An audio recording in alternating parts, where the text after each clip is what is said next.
മൈസൂരുവിലെ പാരമ്പര്യ വൈദ്യൻ ഷാബാ ഷെരീഫിനെ കൊലപ്പെടുത്തിയ കേസിൽ 3 പ്രതികൾ കുറ്റക്കാരാണെന്ന് കോടതി.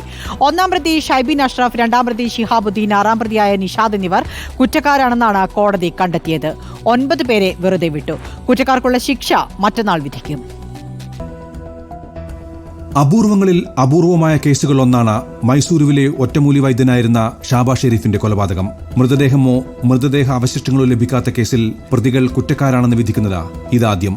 മൂലക്കുരു ചികിത്സയ്ക്കുള്ള ഒറ്റമൂലി ചോർത്തലായിരുന്നു പ്രതികളുടെ ലക്ഷ്യം. ആ രഹസ്യം മനസ്സിലാക്കി ചികിത്സയിലൂടെ പണം സമ്പാദിക്കുക.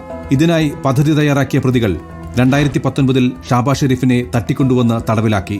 1.25 വർഷം ഷാബാ ഷെരീഫ് തടവറയിൽ ക്രൂരമർദ്ദനമേറ്റുവാങ്ങി. മർദ്ദനത്തിനിടെ കൊല്ലപ്പെട്ടതോടെ മൃതദേഹം കഷ്ണങ്ങളാക്കി ചാലിയാറിൽ തള്ളി. പ്രതികൾ സഞ്ചരിച്ചിരുന്ന കാറിൽ നിന്ന് കിട്ടിയ ഏതാനും മുടിക്കഷ്ണങ്ങളാണ് കേസിൽ നിർണായകമായത്. ശാസ്ത്രീയ പരിശോധനാ ഫലങ്ങളും കൊലയാളികൾക്ക് തിരിച്ചടിയായി. 1 വർഷം നീണ്ട വിചാരണയ്ക്ക് ശേഷമാണ് പ്രതിപട്ടികയിലെ 3 പേർ കുറ്റക്കാരാണെന്ന് കോടതി കണ്ടെത്തിയത്. മനഃപൂർവ്വമല്ലാത്ത നരഹത്യ, ഗൂഢാലോചന, തെളിവ് നശിപ്പിക്കൽ എന്നീ കുറ്റങ്ങൾ തെളിയിക്കാൻ പ്രോസിക്യൂഷനായി. ഈ കേസിനെ സംബന്ധിച്ച് ഏതാണ്ട് ഒരു ധാരണ നിങ്ങൾക്കുണ്ടാവും.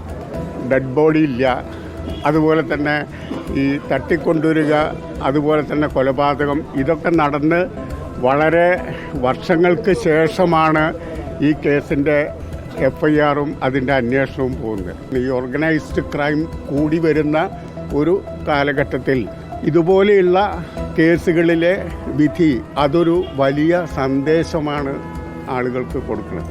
കേരള പോലീസിന്റെ ചരിത്രത്തിൽ ഷാബാ ഷെരീഫ് കൊലക്കേസ് ഏറെ നിർണായകമാണ്.